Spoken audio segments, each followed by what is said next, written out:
Екі заряд керосинде диэлектрлік өтімділігі 2-ге тең 7,8 ньютон күшпен тартылады.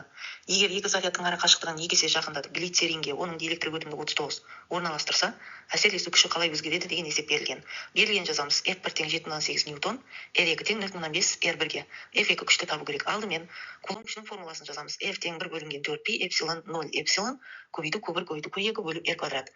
Енді есептің шарты бойынша бірінші екі заряд керосинде орналасқан, екінші оның глицеринде салынған. Сол кезде олардың әсерлесу күші әртүрлі болатындығын сәйкес F1 және F2 күштердің теңдеуін жазамыз. Бұл күштердің теңдеуіндегі айырмашылық F1 күші үшін біз эпсилон 1 керосиннің диэлектрлік өтімділігін жазамыз және R1 қашықтығы бойынша жазылады. Ал F2-де эпсилон 2 диэлектрлік өтімділігі жазылады және R2 қашықтығының квадраты алынады. Енді ары қарай есепті шығару үшін математикалық амалдар қолданамыз. Бұл жерде F2 күшті F1 күшке бөлу арқылы ұқсас физикалық шамаларды қысқартып жібереміз.